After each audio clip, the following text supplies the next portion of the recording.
No Kena Upanishad há um diálogo entre Shiva e Brahma, dois semideuses.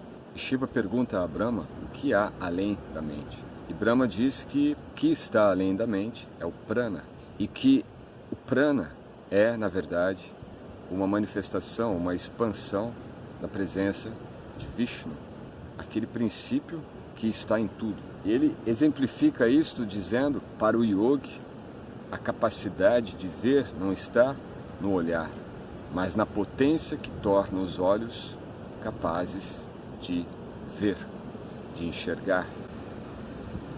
Da mesma forma, o princípio de potência que está em ouvir, o princípio de potência que está em cheirar, o princípio de potência que está em tocar, em falar, todos os elementos que são do campo da percepção só podem ser percebidos não pelos sentidos, mas pela potência que está nos sentidos. E esta potência vem de Vishnu, é a presença de Vishnu. Mas o que é Vishnu? O que é essa potência dada aqui como prana, que está em tudo, que potencializa tudo? Na verdade, é o princípio de vida que existe em tudo.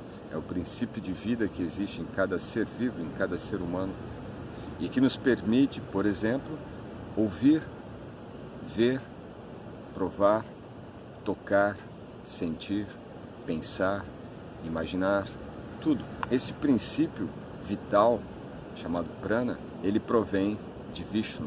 O ponto importante é na relação que existe entre a alma, entre o ser e aquilo que ele observa, entre o ser individual, a alma individual e o mundo e a realidade.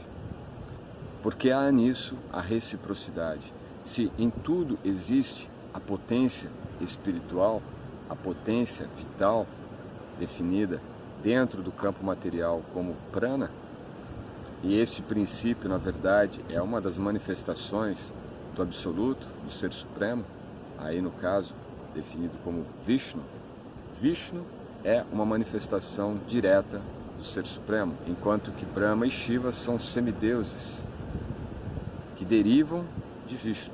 Mas o ponto importante é da reciprocidade, um tema bastante peculiar ao yoga, mas que pouco é compreendido, pouco é analisado, ou pouco mesmo é considerado em relação a esta realidade. Por quê? A reciprocidade, ela está em tudo, está na própria vida, está em tudo que nós fazemos, em tudo que nós, ou em tudo com o que nós interagimos. Como esse próprio exemplo mesmo do Kena Upanishad, não é? A nossa capacidade de ver não está nos olhos, mas na potência espiritual, na potência prânica, na potência vital que existe e que torna os olhos capazes de ver.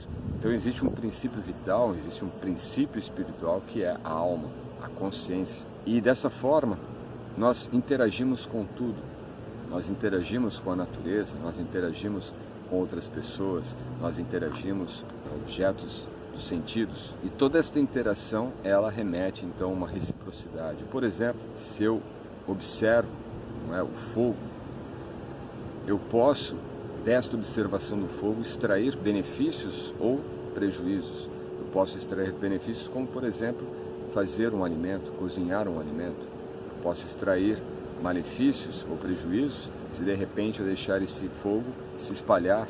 Da mesma forma, se eu me relaciono com a vida de uma maneira com que eu não busque a reciprocidade saudável, a reciprocidade da gratidão, mas eu posso me revoltar, me rebelar contra as condições que surgem para mim, sem considerar naturalmente que, sendo uma reciprocidade, tudo depende da maneira como eu me coloco diante daquilo que me ocorre, daquilo que vem até mim, daquilo que se manifesta à minha consciência. Entender que há uma reciprocidade em tudo e que há, na verdade, uma postura pela qual nós nos colocamos para que, a partir de nós, haja esta reciprocidade positiva, essa reciprocidade de uma dimensão dialogal, uma dimensão de diálogo, uma via de duas mãos.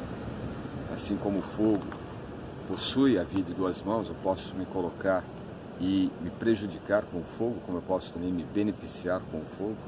Eu também posso me beneficiar da vida quando eu compreendo a lógica da vida, essa lógica que está ligada à dimensão de reciprocidade. Uma pessoa que ela não é grata, ela não vai reciprocar positivamente as situações negativas. Ela sempre tem uma reciprocidade de gratidão nas coisas boas, nas situações boas.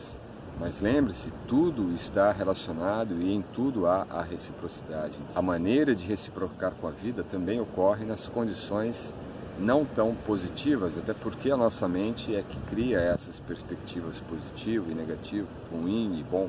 Por fim, há também uma reciprocidade com o Supremo, aquilo que nós trazemos em nossa consciência, como que nós nos relacionamos com o Supremo, como que nós vemos e reciprocamos a presença dele na vida e também no fogo. O fogo aqui naturalmente representa a dimensão da nossa atividade profissional, enquanto que a vida representa o processo de desenvolvimento pessoal. E essa reciprocidade terceira, da reciprocidade com o Absoluto, com o Ser Supremo, de entender a presença dele em tudo e entender a presença de tudo nele, gera uma manifestação de consciência recíproca com o Absoluto, o que nos dá então a capacidade de desenvolver a nossa consciência espiritual.